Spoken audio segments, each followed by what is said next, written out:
When you consider typical preschool activities, you usually think of Play-Doh sculptures, games, and plenty of naps. Boiling and eating babies likely is not a typical preschool activity that comes to mind first instant. Well, not unless you grew up in the 1980s when daycare centers engaging in satanic rituals was widely circulated and readily believed. During the height of the Satanic Panic, which engulfed North America, nearly impossible to turn on the news or open the newspaper without hearing about criminal trials involving teachers who were sacrificing other humans, pagan symbols in cartoons, or subliminal messages concealed in rock music. So, how did the Satanic Panic begin? In what ways did it appear in American society? And did the widespread hysteria of the 1980s really ever truly end?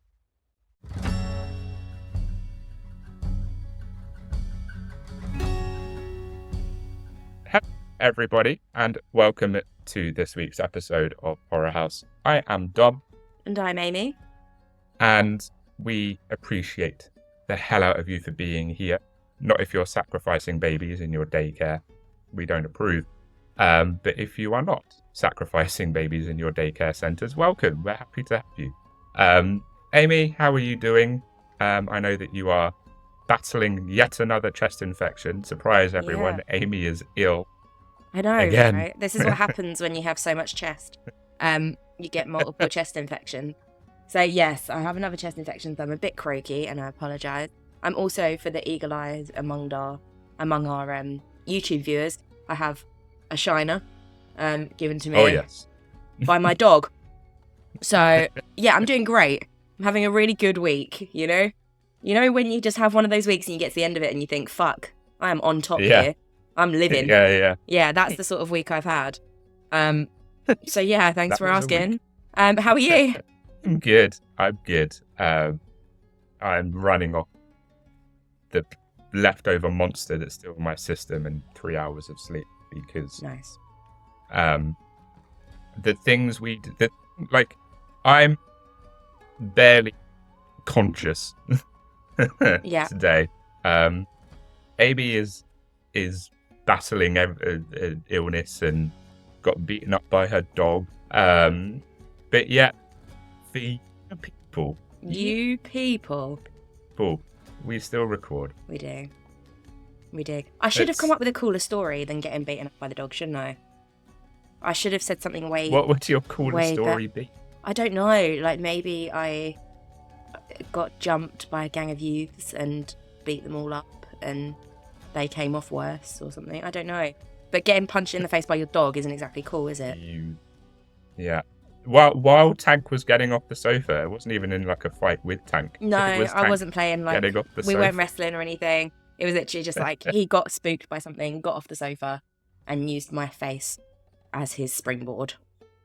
So yeah, to be fair, I've been very, very lucky because like a couple of millimeters even further down, and he would have kicked me right in the eye, and you know you're talking like ruptured eyeballs and scratched cornea and all sorts of shit. So I'm quite lucky that it didn't happen. But you have to come on like with an eye patch. Yeah, exactly. So, you know, as much as I think I could probably rock an eye patch, I don't particularly want to have to wear one. So I'm quite glad that it's just a black eye at the moment. Every week you come on looking more like a pirate. Yeah, I'm just gradually making the transition. I'm transitioning, but to a pirate.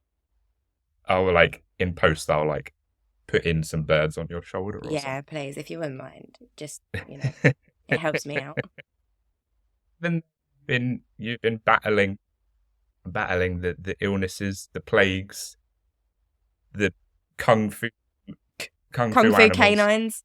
The kung fu canines. Oh, that's good. Yeah, kung fu canines. You still have managed to find some true crime news. I have indeed. Would you like to share? Absolutely, I would. It is on my phone because, you know, I'm not that good. But it's one that I know that you're going to be particularly interested in and probably already know about anyway. But for the benefit of our listeners. I'm not saying that bar is pretty high from my... Yeah, about like nude burglar that Well, wore a yeah. You hat took or a slightly whatever it was. different angle. You took the comedy angle on the true crime news. I took the interesting past case Okay. update Ooh, okay. true crime news. Ooh. Excuse me. So, North Carolina siblings say late father is D.B. Cooper after finding alleged parachute in home. Oh. So, a pair of North Carolina siblings believe their late father is the elusive D.B. Cooper, skyjacker who infamously leaped out of an airplane with $200,000 in cash during the 1971 heist. Shantae and Rick McCoy III claim their father, Richard McCoy Jr., is the fugitive after allegedly finding the suspect's parachute hidden in their home, the New York Post reported. The case remains unsolved 53 years later. The unknown thief, who used the name Dan Cooper, took passengers and crew hostage aboard the Northwest Orient Flight 305 before jumping out and disappearing somewhere between Seattle and Reno, Nevada. Wearing a business suit, he passed a note to the flight attendant stating he had a bomb in his briefcase and wanted her to sit with him. If you want to know more about that case, feel free to go back to our 2 episodes on D.B. Cooper and have a little listen, Yes, because indeed. we go into them in quite some detail. The case would prompt one of the longest, most exhaustive investigations in FBI history. The McCoys said the FBI searched the North Carolina home and took possession of the parachute in 2023. Richard McCoy III also provided investigators with a sample of DNA. The McCoy siblings said they've known the truth about their father for years, but talking about it remained taboo in their family. Aviation YouTuber Dan Grider, who has seen the parachute, believes it's the one used in the heist, according to the outlet. Quote, "That rig is literally 1 in a billion," Grider told the siblings. A stash of money was found buried along the Columbia River near Portland, Oregon in 1980, but the FBI continued its manhunt. The case remains the only unsolved skyjacking in US history, with many interesting candidates topping the list of suspects. Richard McCoy Jr. pulled hijacking in Utah 5 months after the D.B. Cooper incident. He was sentenced to 45 years in prison for the Utah crime, but later broke out of federal prison in Pennsylvania with 3 other inmates. 2 of the escapees were caught within days, but McCoy died 3 months later in a shootout with the FBI in Virginia Beach, Virginia, obviously. Virginia Beach in Virginia? Virginia Beach in Virginia, shocking. In 2016, the FBI said it would no longer actively investigate the case, citing the number of personnel and man-hours it would take and the lack of credible leads. Several possible subjects have emerged over the years, but they were never tied to the crime. Sheridan Peterson, who was the chief among the suspects, died, because of his love of... he was a suspect because of his love of skydiving and taking physical risks, died in 2021, and he was the last suspect they had. So this guy, they think, might have been him because of his parachute. It might be solved. It might be solved. It might be. Many, many years. I have a feeling it isn't. I just don't think that's one that even, obviously, any suspect is likely to be dead at this point. Yeah, It was a long time ago. But I don't think it's ever going to be genuinely properly. I think that's the way it's going to. And even if it is, even if they do manage to get someone for it, does it matter at this point? No. Like, who cares? He's going to be either so old that it's not worth it, or dead. I suppose it's still captivating, isn't it? Like, people are still interested in being like, who is it? Like, But no, that's really cool. I like it when we get dates from previous cases. Yeah. And as you know, the D.B. Cooper case is a personal favourite of mine. I went down a huge rabbit hole, which is why we had to do it in 2 parts. Yes. Because there's just so much stuff surrounding it. For sure. And of course, we all love a whodunit case, don't we? Absolutely. Absolutely love a whodunit. So, and I still think he's just the coolest guy to just jump out of a plane. He is very cool. He's very cool. Whoever he is or was, he's a cool guy. Exactly. I'm a fan. I'm a fan of D.B. Cooper. Sorry, FBI. If you are out there, I'm a fan. D.B. Cooper. You've got 2 fans here at least. Exactly. Exactly. So thank you for that. No worries. I was thinking actually the other day, like, I wonder if there's anything recent to do with the DB Cooper case. So And that was the most you recent read thing my I could mind. find. If it's, The- real. yeah.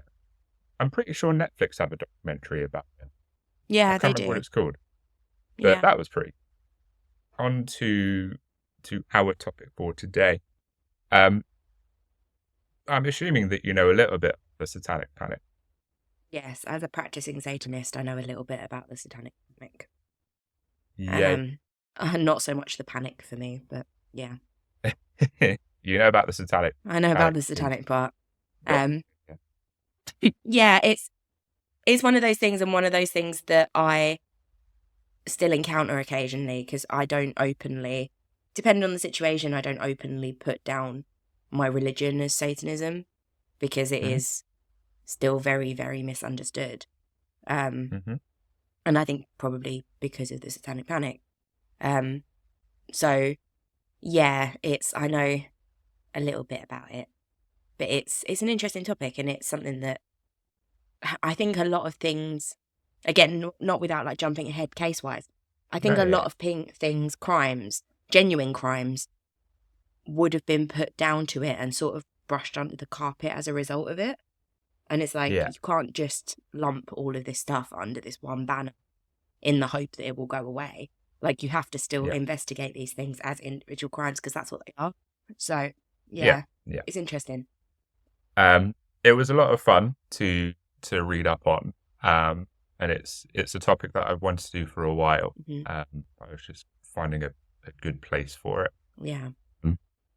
So, and it's why I was like, I think you're gonna get a kick out of this week's episode, because it's a topic that, obviously I didn't say what the topic was. I was just like, I think you're gonna find it a little bit interesting. And hopefully you learn something new.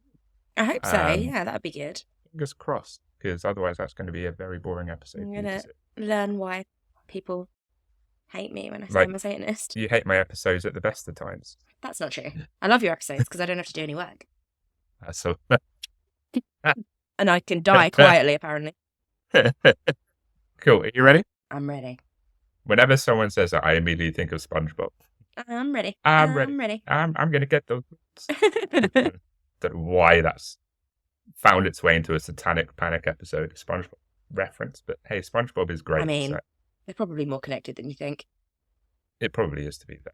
This is the parents of the 1980s probably would look at SpongeBob as some like Satan deity. Sure. Absolutely. Like, not a chance that they're not thinking that's a connected to the devil. Sponge. What? And a starfish? Don't turn that upside down. Oh dear. Cool. So when the followers of Charles Manson killed actress Shannon Tate and 4 other people in August 1989, Joanne Didion, famously said that the 1960s were over. One of the killers, Tex Watson, purportedly sneered, quote, "I'm the devil and I've come to do the devil's work," because the devil is too lazy to do the work himself. For shame. Someone's got to do it. For shame. The devil's like, I'm just going to outsource. Going to delegate. That's what good managers do. Yeah. I'm way too important to be doing this. Yeah. Indeed, this shocking display of evil marks the initial rumblings of the infamous Satanic Panic. And indeed, the devil was kind of a big deal in the 1970s and the 1980s for many, many reasons, which we will go into.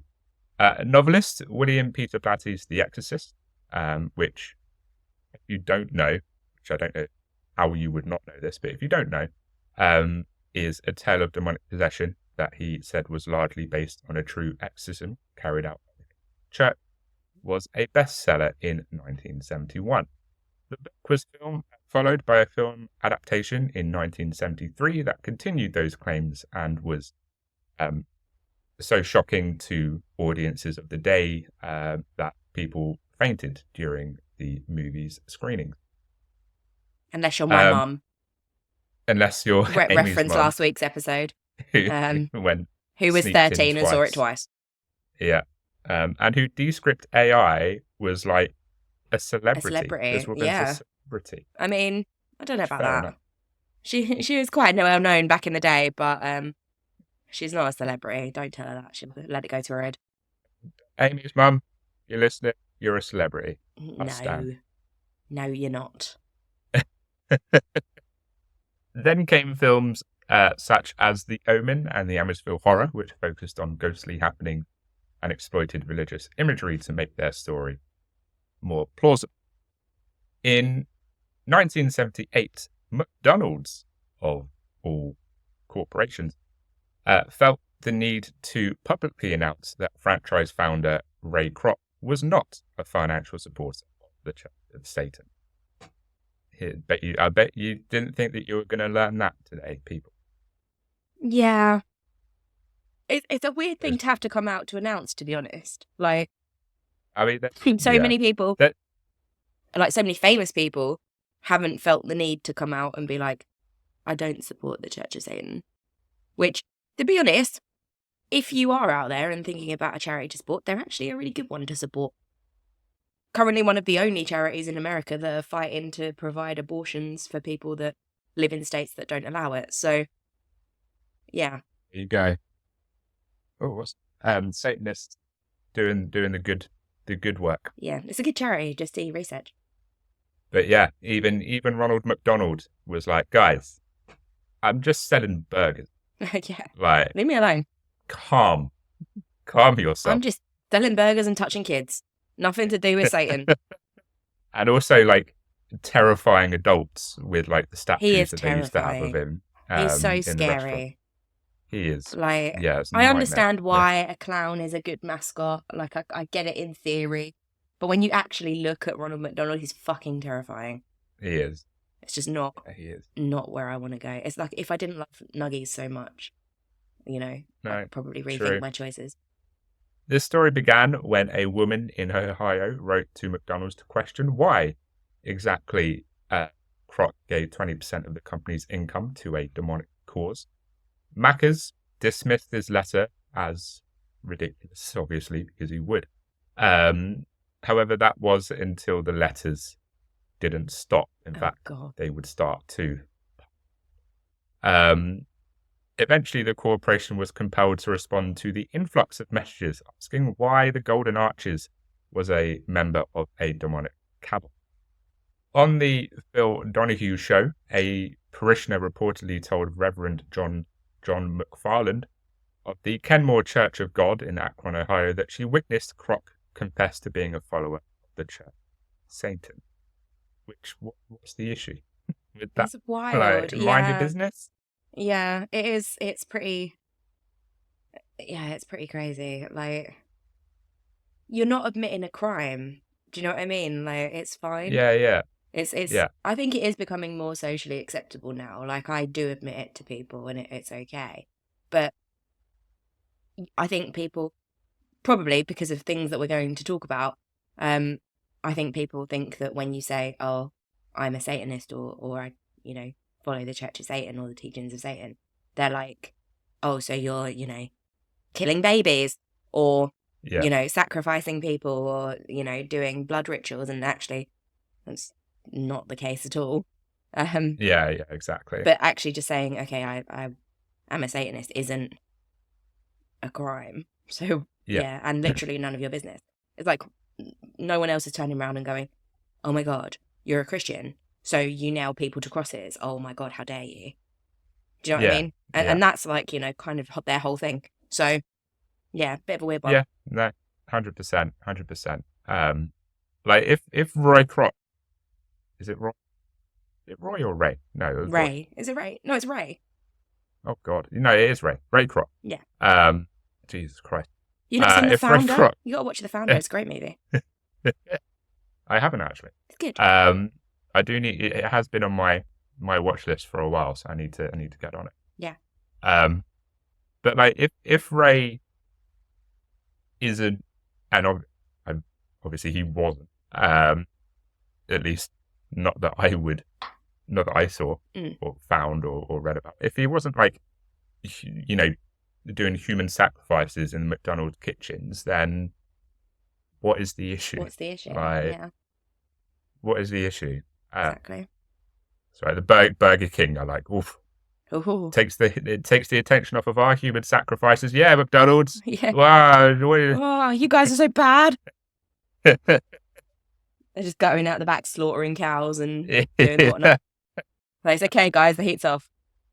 It was McDonald's. It's all with them. It was them. They did it. It was ready. Goddamn Satanist. As the king is like putting like throwing some like satanic dagger or something on the floor and like kicking it away. Kick it under the fryer. So McFarland was aghast at these revelations.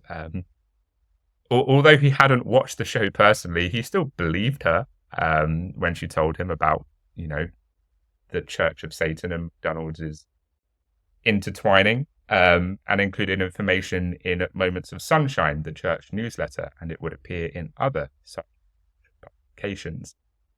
Such as a game of Chinese whispers, things would eventually start to spiral from rumblings to, yeah, McDonald's absolutely Satanists sacrificing human beings and doing other things, with people believing that old Ronald the Clown was giving as much as 50% of his profits to the church.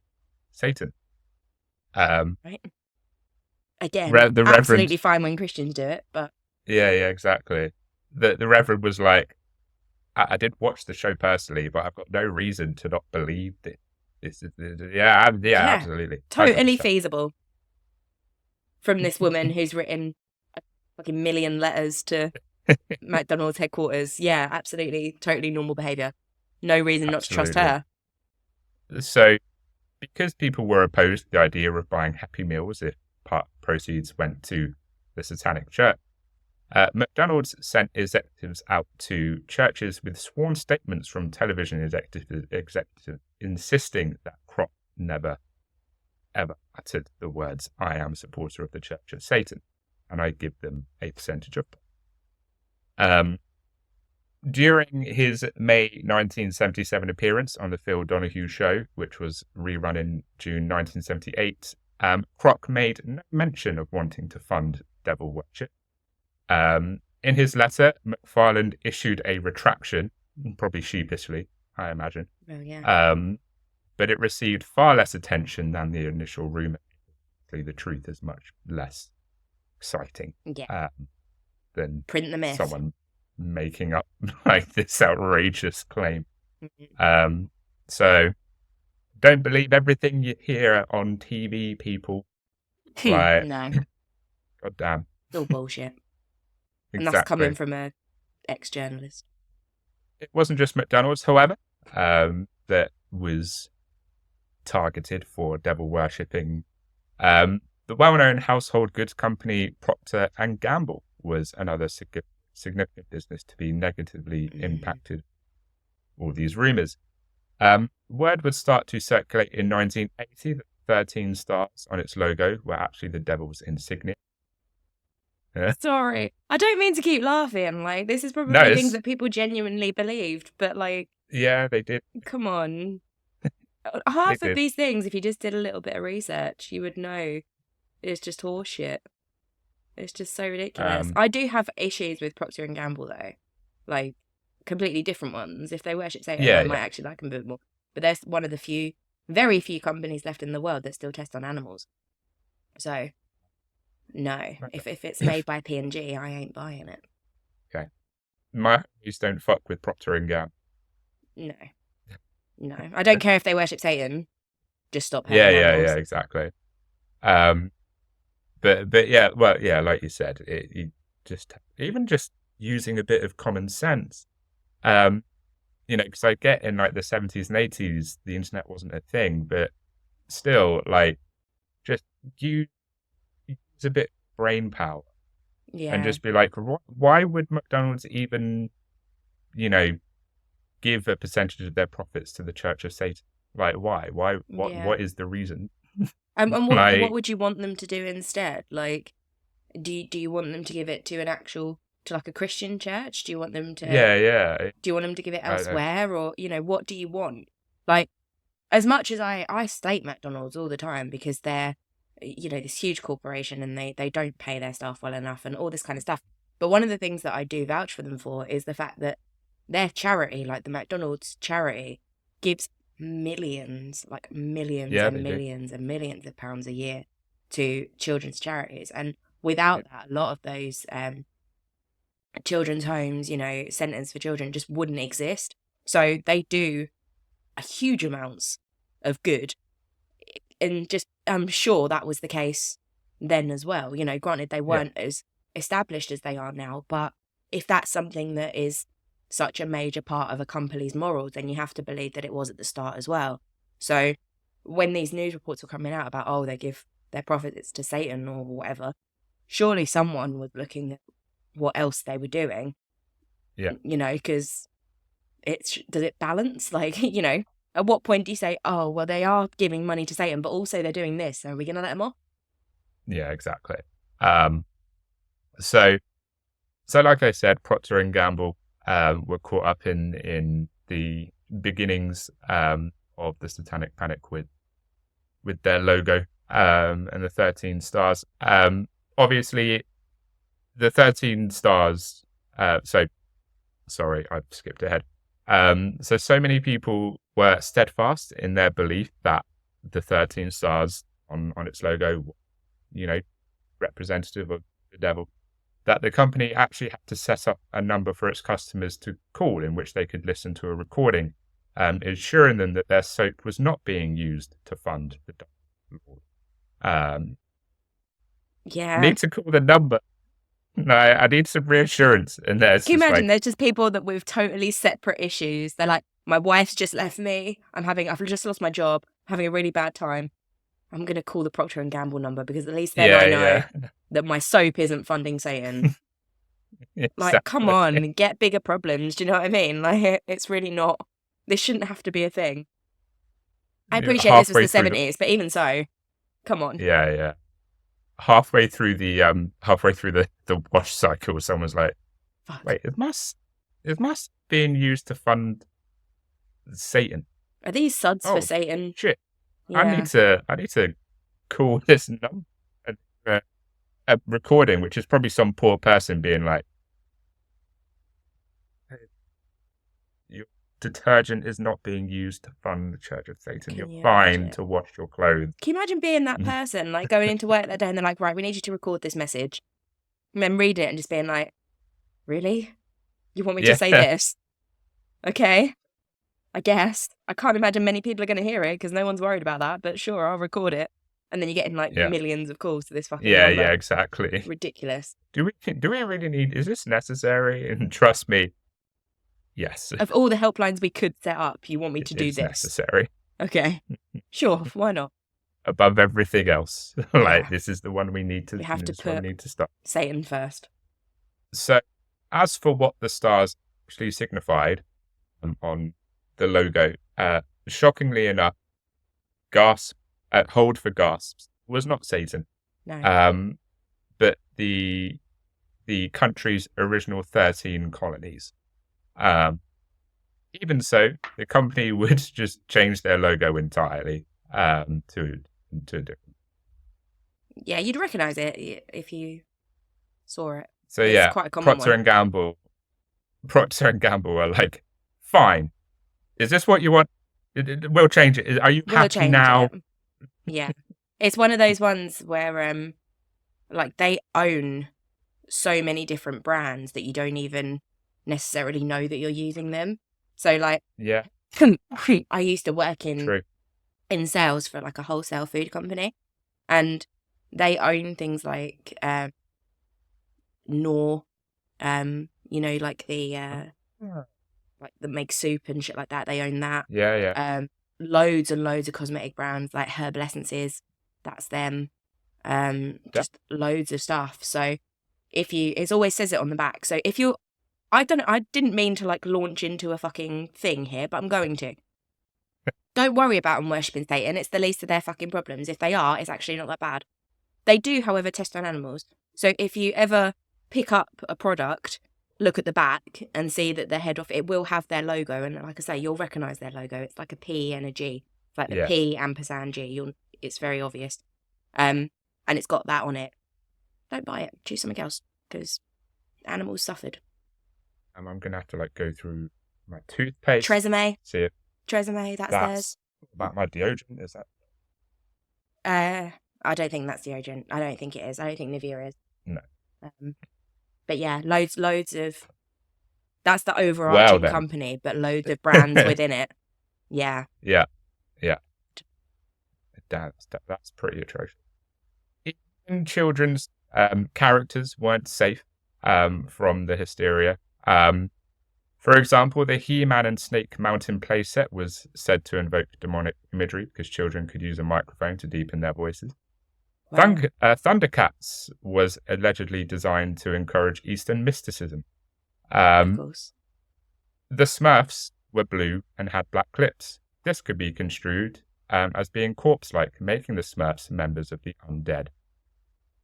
That's got to be my favourite one. What? Even the Smurfs weren't safe. Why is it satanic to be dead? I don't know. We're literally all going to do it. So, what the fuck? Yeah, this is ridiculous. I think this is probably a good example of why it's referred to as the Satanic Panic. Because it was literally panic. And it really was. You are finding just stupid meaning, irrational meaning in things that just don't need to have that connection at all. Like, if you tried hard enough, you could find some sort of satanic or demonic meaning in literally fucking anything. Yeah, you could. What's the point? I also love that, like, there were many evil things around this time. Like, this was, in the 70s and 80s, this is where, like, the big hit of serial killers were prowling around. And then you've got people that are like, what's the most evil thing going at the moment? The Smurfs. There's something off about the Smurfs. I'm suspicious. Yeah. Smurfs, bad. And unfortunately, like, I mean, I'm not one to, like, shit on serial killers, because obviously, look at what we do. But there are people like Tex Watson who, and like, Richard Ramirez, people like that, who, because they've been involved with Satanism or some sort of satanic worship, because they, Richard Ramirez had the fucking pentacle in his hand, which I've also got, by the way. I've got one too. Am I a murderer? No. But because they reference those things, that is why people like me, who identify as Satanists, I don't like using that phrase, but like I'm a Satanist, get a bad rap. Is because, the only other Satanists that spring to my mind are Richard Ramirez, Charles Manson, and it's, no. They're the wrong kind of what we're doing. Do you want to talk about how many fucking serial killers and bad people and fucking cunts there are? Sorry, I dropped the C-bomb. Sorry, BBC. Who... Sorry, Yvette. Sorry, Yvette. Love you. Well, my mum. Don't worry about it. Do you know how many absolute horrible, vile people there are in the world that are Christian? Well, that's it. Like, how... crimes have been committed in the name of God. And how many in the name of the devil? When you tally them up, I think there's going to be a pretty big difference. Yeah, exactly. I'm trying not to rant too much, although I suspect you knew this would bring out a reaction from me. I was aware. Yeah. I was aware. Yeah. I'm going to have an opinion on this one, I'm afraid. It's good. Like you said, I think there's a fundamental misunderstanding of Satanism. So it's good that you're here to be like, no. Yeah, I'm sort of outing myself as well. I'm sure all of our listeners didn't know that I was a Satanist. Now they do. Even with, the Smurfs being labelled as evil and He-Man. Because they're blue. Because they're blue and He-Man... was it He-Man which was the Mr... No. Yeah. Thundercats was And the He-Man. You said Eastern, the He-Man playset as well, and the He-Man, which is very like, specific. that is wild. Like a voice changing microphone, That's the and thing, they're like, though. He-Man is Like, demonic. someone's bought that. It's a toy, so someone's bought that for their kid, like given it to them, like they've unwrapped it and started playing with it, and I assume put like batteries in it or whatever because it sounds like it needs batteries. And then they've started playing with it, and the parents looked at it and gone, "Oh, Yeah. well, that's a bit satanic. Give that back, little Timmy. You can't play with that. That's going to invoke the devil." What? No, it's not. I know. Give Timmy his toy back, you It's- bitch. Listen here, you dick. Give him his microphone. God damn He it. just wants to deepen his voice. It's going to happen sooner or later anyway. God damn it, Tammy. Sit down.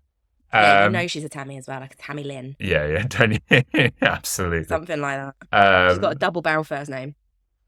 So even with all that, no toy or game took more of a beating during this period than Dungeons and Dragons. Naturally. The tabletop game, which if you don't know was first launched in 1974, places players in the roles of heroes and sorcerers who battled various creatures using magic spells. And obviously, parents saw that and were like, holy fuck. Dungeons and Dragons is actually awful. It's demonic. It's evil. We need to get rid of it. Because they were using magic spells and sorcerers. It's so ridiculous. I know. And as I say, for those who were fully on board with the quote, society of full to the brim with satanic messages, this was all the proof they needed that this was indeed genuine. When James Egbert, a 16-year-old college student at Michigan State University, vanished in 1979, this would only reinforce this belief. According to his friends, he loved playing Dungeons and Dragons, which apparently led investigators to believe that he had become lost in the subterranean steam tunnels close to the college campus after becoming overly engrossed in a game. The truth, however, is far less sensational and considerably more tragic.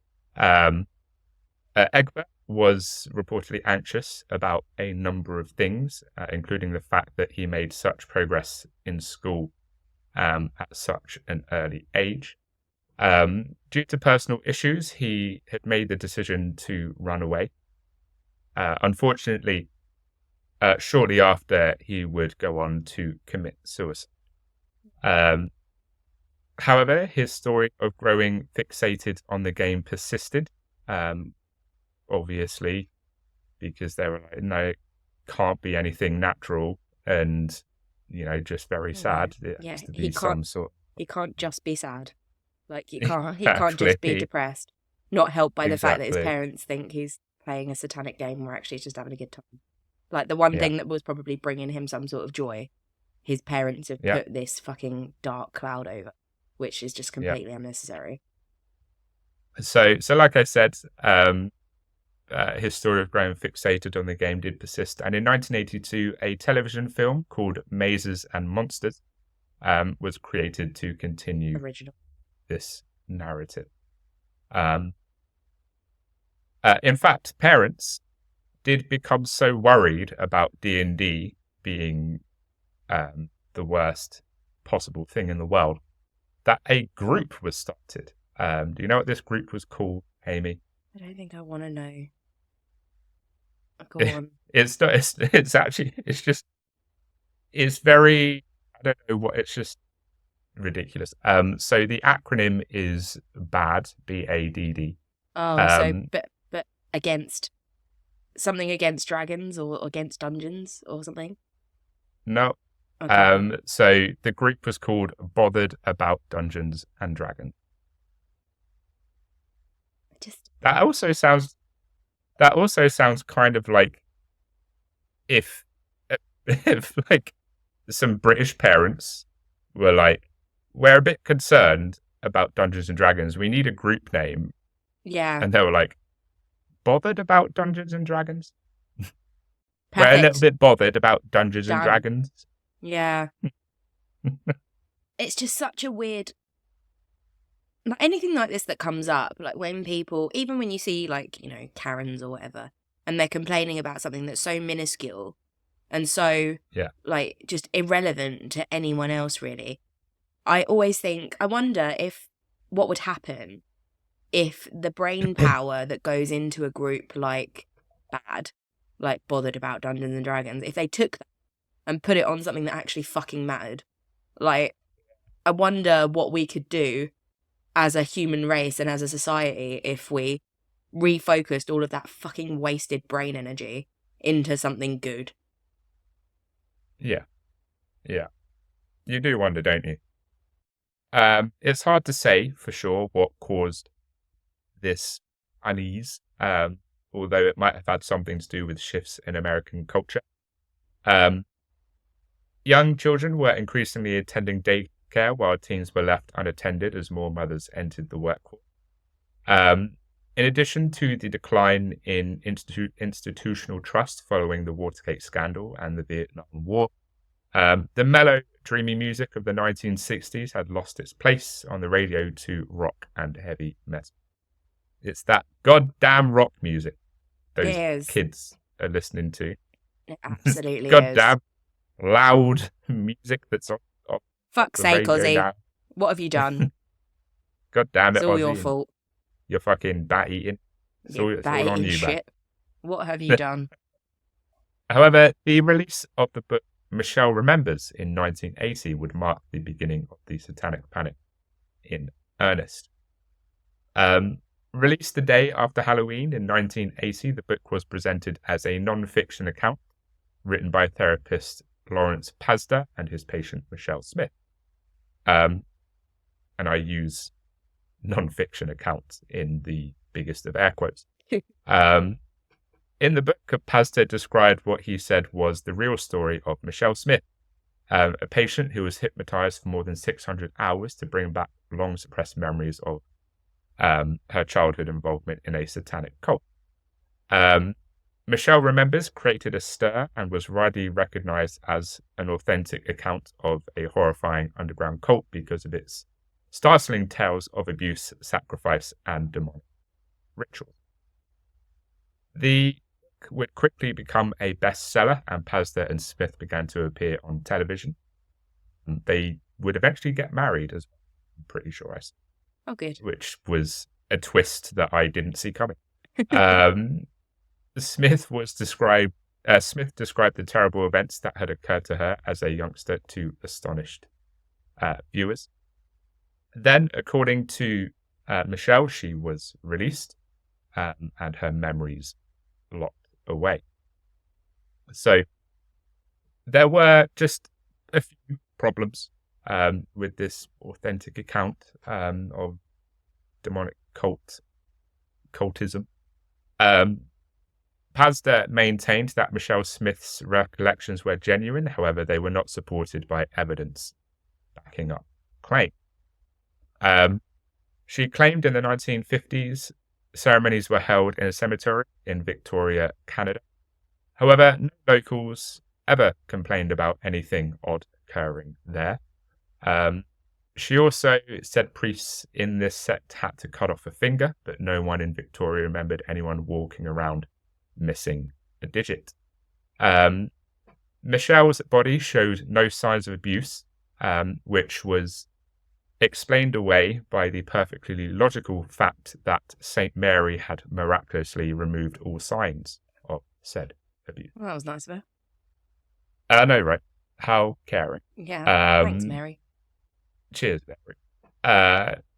You got pregnant magically and you removed signs of abuse magically. This woman is an absolute wizard. Yeah.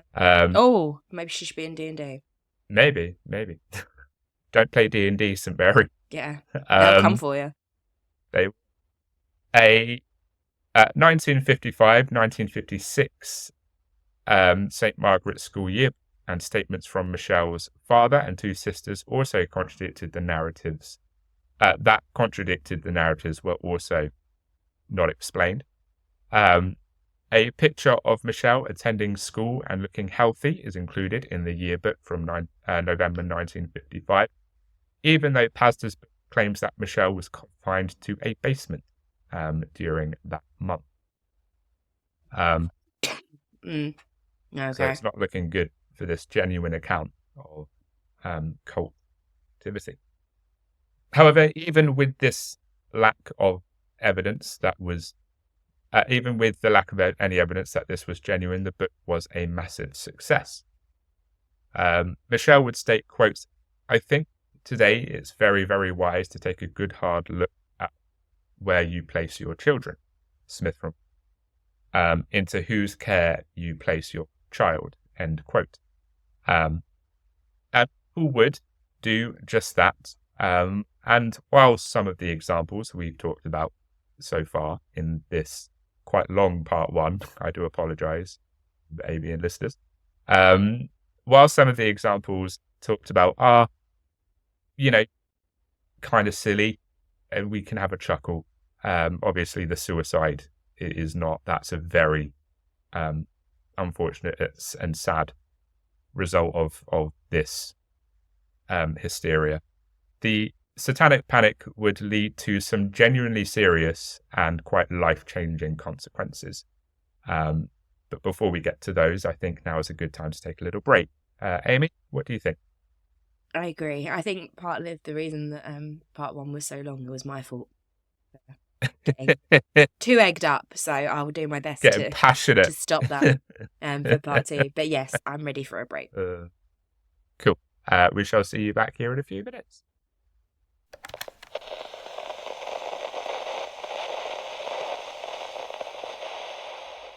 Welcome back, everybody, to part two of this week's episode about the panic that might have been just a little bit satanic. Indeed. Amy, obviously, you know a little bit about the Satanic Panic in general. Did you learn anything new? How did you find part? I didn't know Smurfs were satanic because they're blue. Apparently so. So that's, cool.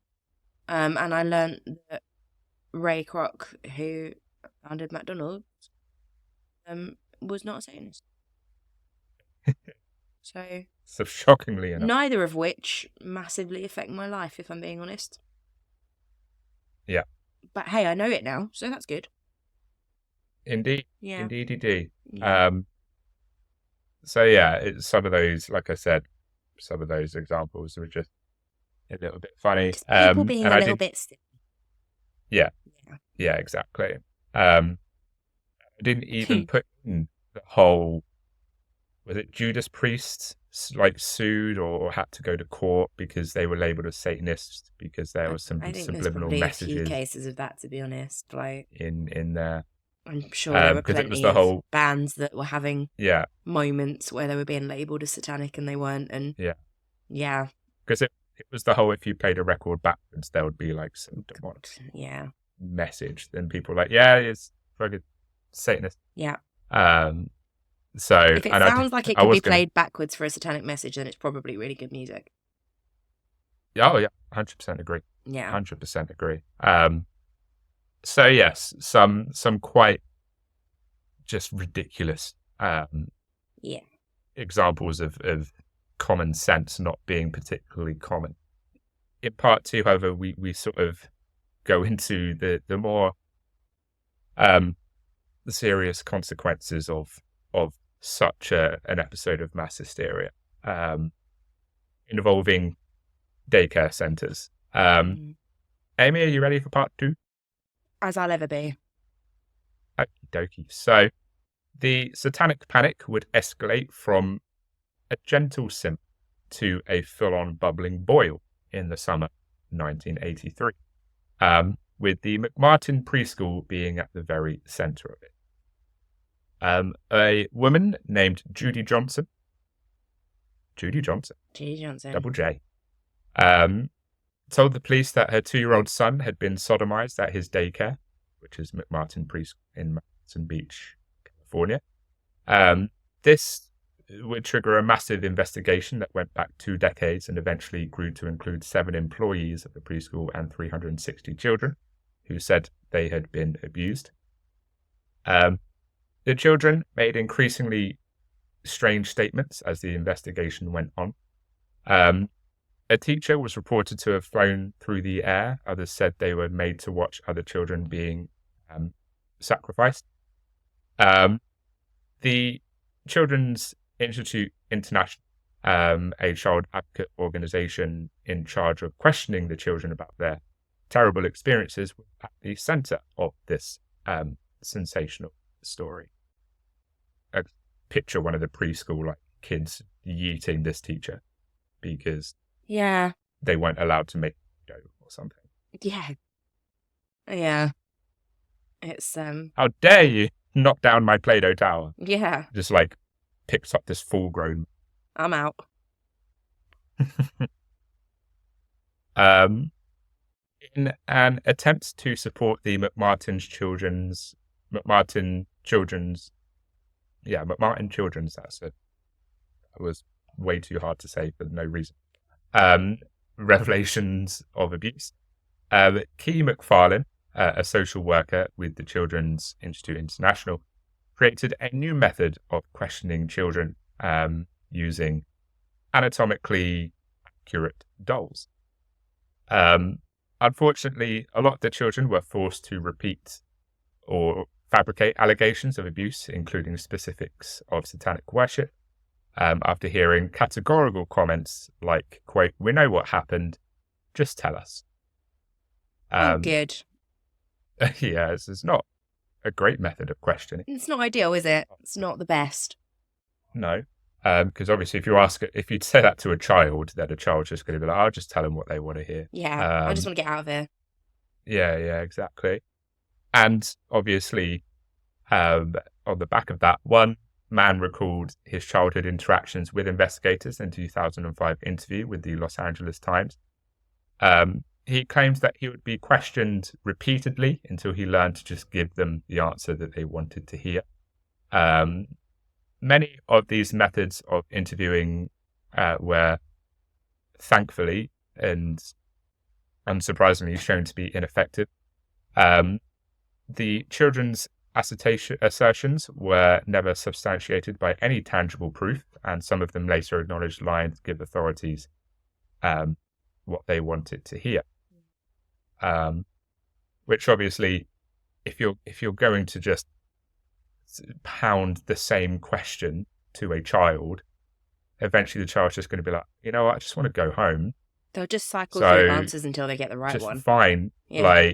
Yes, I was abused by a satanic preschool. It's ridiculous. Yeah, that kid doesn't understand the implications of giving the answer beyond, I get to stop asking this question if I get the right answer. They don't understand what that's going to mean further down the line. No. So they'll just, like I say, cycle through the answers until they get the one that means that they can go home. Yeah, absolutely. And I mean, she's being coercive anyway, isn't she? When she's like, we know what happened, just tell us. Just tell us, yeah. We already know. So exactly. Just tell us. And we know you're not going to be telling the truth if you don't tell us what we already know. Yeah. So even though there was no tangible proof, there was, for reasons unknown, there was a great deal of disagreement over how to interpret the evidence available. I just want to hammer home that the evidence available was 1, coercive statements from children, and 2, the hysterical public. It's not particularly strong. Yeah. Arguably, neither of which are evidence. But sure, let's debate how to interpret it, shall we? Mm-hmm. What proof have you got that this actually happened? 5-year-old Timmy said it happened. Cool. Anything else? No? That's it. 5-year-old Timmy said it happened after we asked him 20 times if it happened, and the first 19 times he said no. Exactly. But on the 20th time, he said yes. So it definitely happened. It's like, okay, yeah, evidence is Yeah. looking real loose of a Yeah. term right now. Yeah, exactly. I've heard of circumstantial evidence, but this is absolute BS. yeah. So This is non-existent evidence. yeah, this is not evidence. This is something else.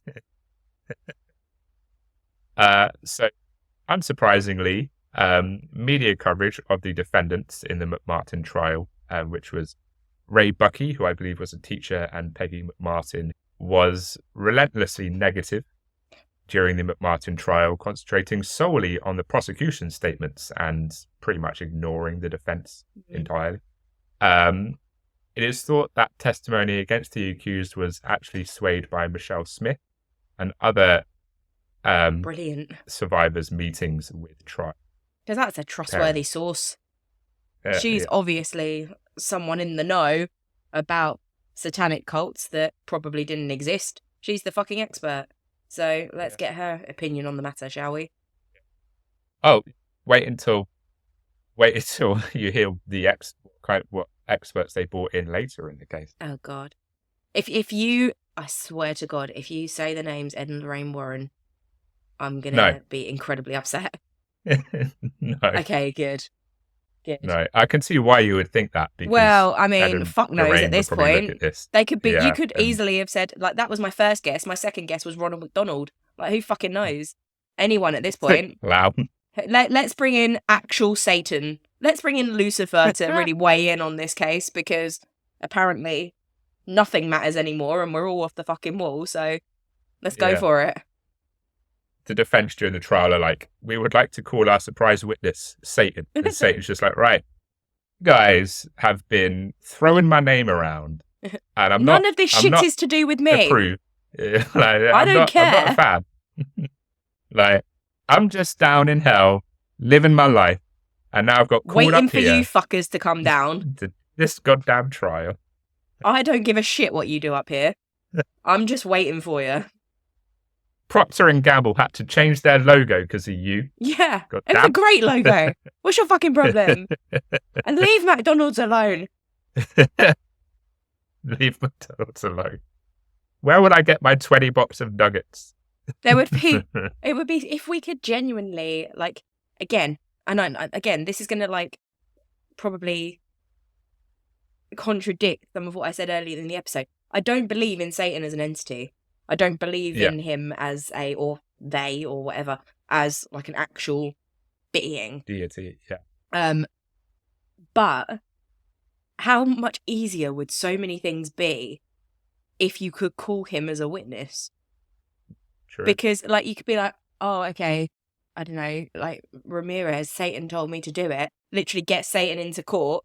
Hey, Satan, we only really have one question. Did you tell this guy to do what he did? Satan's just there like, nah.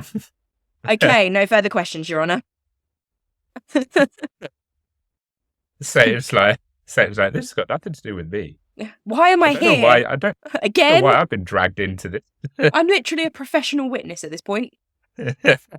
Did you put voices in this guy's head? Nah, mate, weren't me. Cool, see you later. Same time next week, yeah? I'm getting paid for this time, right, guys? Yeah. I'll pop off back to hell now. Bye. I only come for the free coffee. Free coffee and donuts is why Satan is the surprise Free witness. coffee, free donuts, and to give one answer to one question. Yeah. Apart from the claim the abuse had taken place, the trial testimony that came from Key McFarlane's tactics were frequently conflicting and ambiguous. Even though the McMartin case's initial charges included accusations of satanic abuse and a massive conspiracy, these elements were withdrawn somewhat early in the trial. Probably a good thing. And the two defendants were charged with non-ritual child abuse. The McMartin case, which lasted 6 years, was the most costly and drawn-out series of trials. There were 2 separate trials. Yes, there were 2. Of course. In California history at the time. And if thought that Michelle Smith being sort of like a contact, I guess, was something. Michelle remembers author Lawrence Pasda acted as the expert, which was contacted. Okay. Oh, good. Brilliant. That's obviously fair to the defense. There was a genuine moment where someone in those court proceedings was like, what about him? Yeah. What about the author of that book? That guy. He knows something about... He wasn't even... If you're going to call either of those people, right, as I don't even know what you call it, not necessarily like a character witness, but like a situational witness, I guess. Yeah. Like, as an expert, I suppose.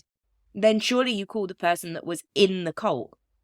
Like, what sort of things would we be seeing? What did you see that you would expect to see if this was a satanic thing? Not the fucking guy that basically just put the story together. Like, he's got... Yeah. Who the fuck is he? No one. Like, call him about fucking, I don't know, punctuation, not satanic cults. He knows nothing. Yeah, who cares? He's literally an author. He's creating a book. He doesn't know. A non-fiction book, might I? Oh, non-fiction. Yeah, sure. A non-fiction book. But, like, it's so... Let's say for a moment that these kids genuinely have been abused, and there probably was some sort of abuse going on. Like, this feels like... I'm not a fan of this phrase, but this does feel like a no smoke without fire type thing, right? But if you're believing that that's happened and you want to get justice for these kids, surely you want better experts for the prosecution than the fucking guy that wrote some shit book. Yeah. Like, surely there's got to be better people, better experts, better qualified people out to bring in to try and prove the point. Yeah. Like, what is the prosecution thinking? Yeah, exactly. It's wild, isn't it? It's crazy. So, Peggy McMartin would be found not guilty on all counts on January the 18th, 1990. Of the 65 accusations against him, Ray Buckey was found not guilty on 52 of the 65. Mm-hmm. May the 7th, 1990, the second trial would begin, and on July the 27th, the same year, the jury returned a hung verdict. After that, the prosecution gave up on getting Ray Buckey convicted, and all of the charges against him would be dropped. Rather sort of sadly for Ray, with zero evidence against him, nor any conviction of committing any crime, he had been jailed for 5 years before he was eventually given. Yeah, that's insane. And that's not even the most insane, like, sort of part of, this whole sort of daycare satanic stuff. Mm-hmm. So the alleged satanic ritual abuse was not limited to McMartin, which was being used as a template. Employees at other facilities, such as Rogers Park Daycare, were arrested on charges of boiling and eating their infants. Preschool. Rather astoundingly, social workers involved in the McMartin case were brought in as experts in such cases. Right. Well, there's got to be some sort of bias there, right? No? Am I the only fucking person that is Just seeing this? bit. Or Just a little bit. But this is what I mean. Like, we are by no means experts in this sort of thing. Like, neither of us studied law. Neither of us, are up on this sort of thing. Like, we're not, touch wood, and I hope I'm saying this for both of us, neither of us were even abused as children. But we can see that there is a major issue with bringing in those people as witnesses to give evidence in another similar trial. So why can't they? Yeah. Do you know what I mean? It just doesn't make any sense to me. It's wild, isn't it?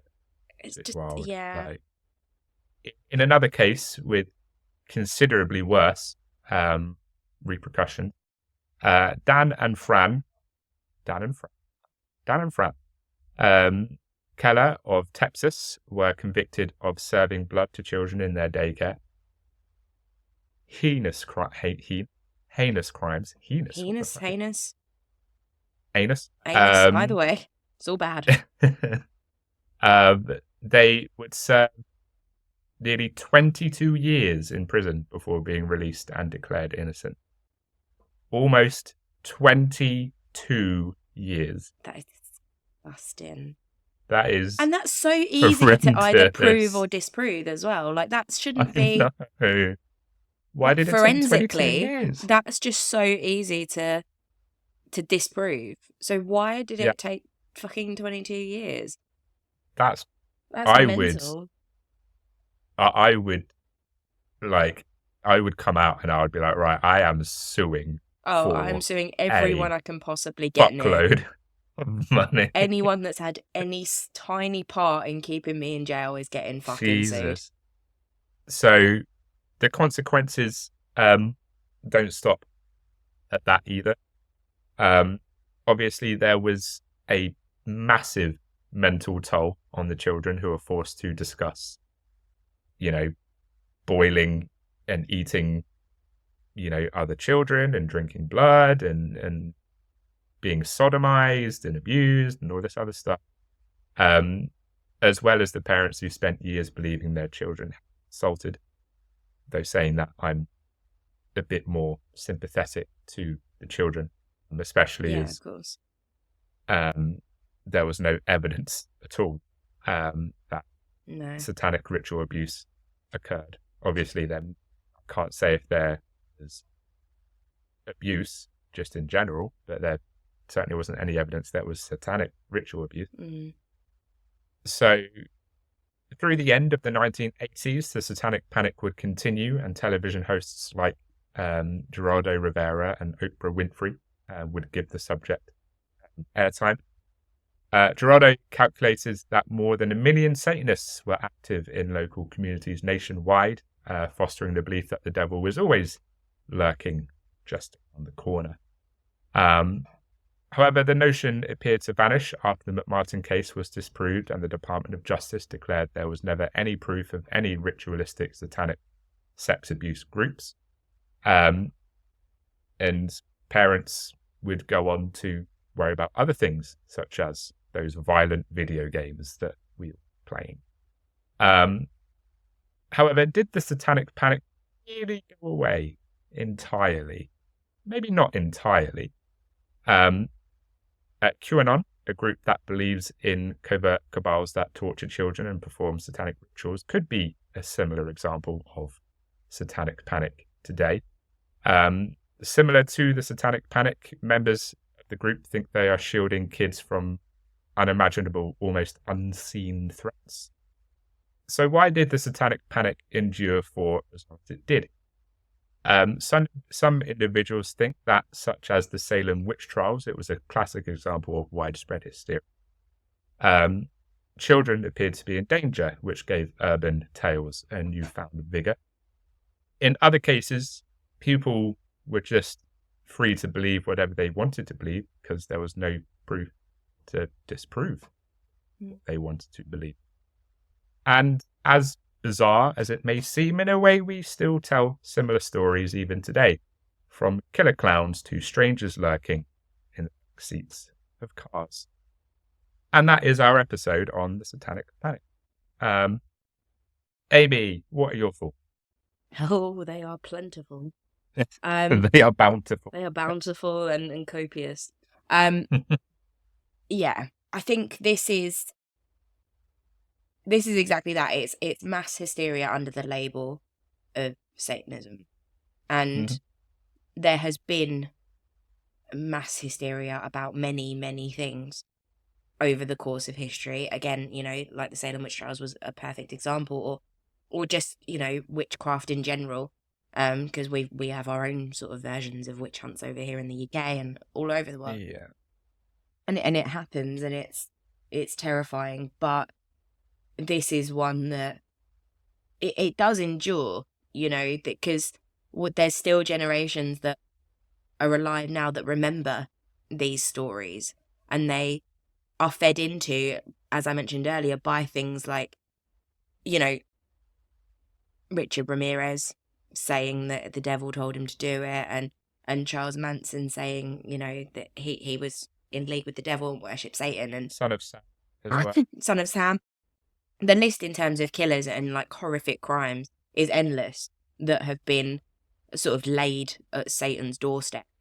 That being said, there's also plenty of other killers that have spoken about God, and they've said, well, God told me to do it, and I heard a voice in my head, and it was Jesus, and and that doesn't get quite as much coverage.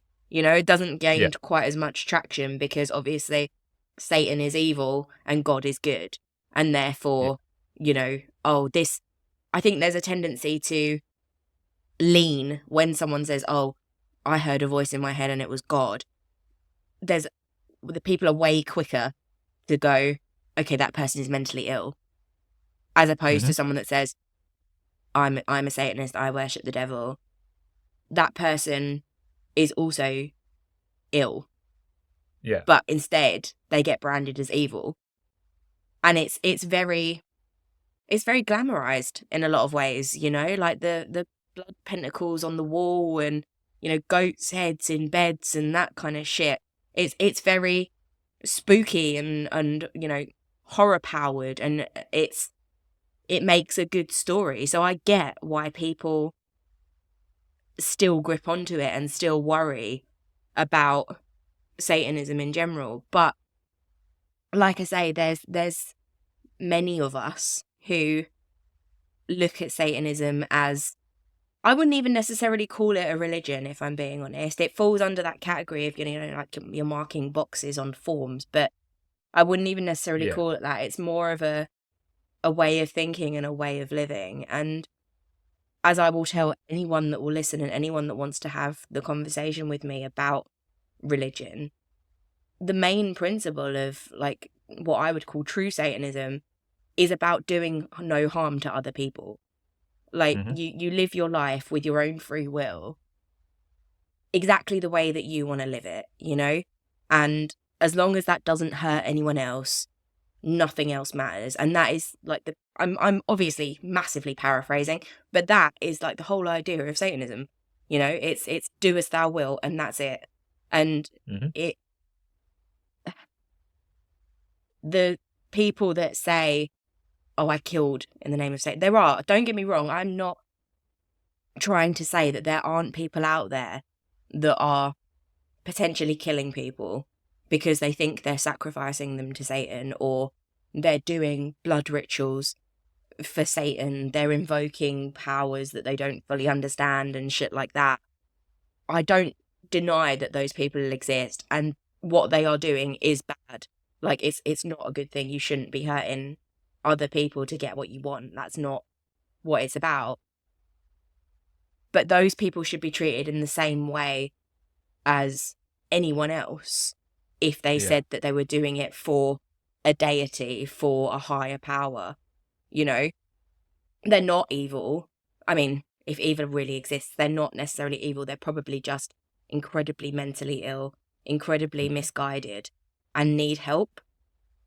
And when I was saying to you earlier about how many crimes were maybe overlooked and under-investigated because they fell under the umbrella of Satanism and satanic rituals and whatever, that just didn't get looked at properly, is concerning. Like, genuinely concerning. It's very sensationalized, and I think if someone tells you that they're a Satanist, maybe I'm talking a little bit biased here, but if someone tells you they're a Satanist, ask them what they mean. Don't assume that they're bad. Because, again, I will happily talk to anyone about it. I've read up on religion. I think most people have a phase where they're like, am I religious? And, I read religious texts. I looked into a lot of different religions, and none of it really sat with me. And then one day I picked up the Satanic Bible and I read the 9 satanic statements, and I thought, do you know what? This is the thing that makes the most sense. And if I want to commit to something, then this is as close as it's going to get. I'd still probably label myself Satanist/atheist, because I don't think that there's a deity that is controlling everything that we do. But, you know, in terms of it being religion, yeah, that's how I identify. And I think knowing that and offering that information up to people is way safer than just assuming that someone is a certain way because of what they identify as. That got really deep. Yes. I'm really sorry. 100%. And I honestly don't think there's anything I can add to that. So, you know what, Ames, do you want to wrap things up? Sure. Because I think I wanted to give you the floor on that. Thank you. I appreciate it. It's all you. Certainly no agenda there. Like, I've got nothing against religious people at all. I have everything against religious people that do bad things in the name of religion. Yes. And that's the difference. There's a very clear, I was about to say, there's a very clear difference, isn't there, between good people and bad people, and people that use religion as an excuse to be bad people. Exactly. That bad people are found under any religion. Yeah. And it's as simple as that. It's just that some make for a better story than others. Yeah. Well, thank you very much for that episode. I do appreciate the content, and it's definitely worse than I thought it was. Like, I'd heard mild stories about it, but I didn't realise how many people got, like, genuine a long amount of time. Like, 5 years is bad enough, but 22 years... Almost 22. Is that's insane for something that has so little evidence and fuck all forensic evidence. Like, wow, that's a huge chunk of someone's life that you've taken for what is essentially other people's panic.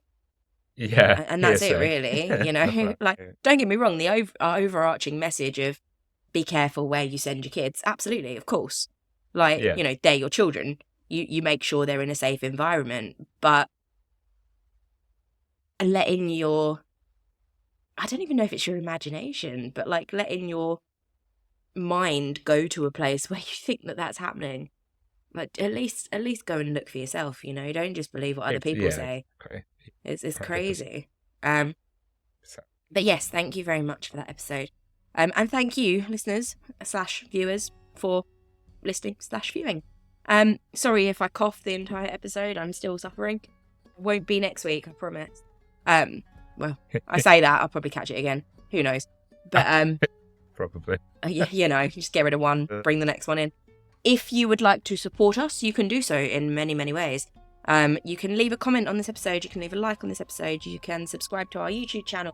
You can like, comment, and give 5-star reviews on any platform you like, as long as we're on it. And as long as it's about us. Yeah. Because that's great. If you have ideas for episodes, which I haven't said this in a while, but I feel like I do need to say it again. If you have a case, idea for an episode that you'd like to hear us cover, drop us a comment, drop us a DM on Instagram, reach out to us in one of the many ways that we give you to reach out to us, because we probably both always need an idea every now and again. Yes.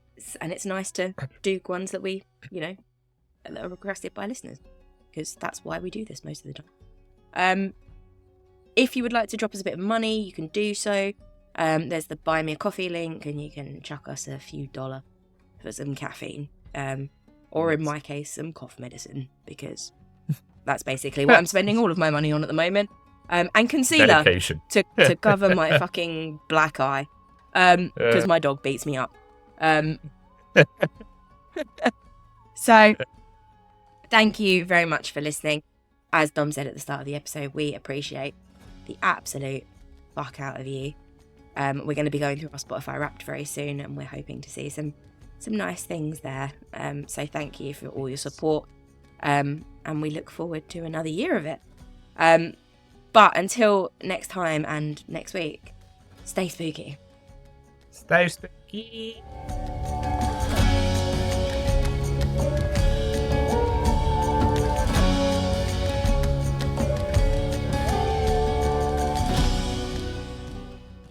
I forgot. Okay. I'm good. That was. I'm good. I'm sorry. It You were was just holding that one in for a while. It's just Satan trying to crawl out of my mouth. Don't worry, guys. It's fine. I'm keeping him down.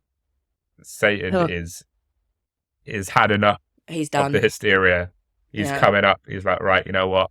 I've got to do something. Fuck Got to him. do something about it. Fuck this bitch. I'm out.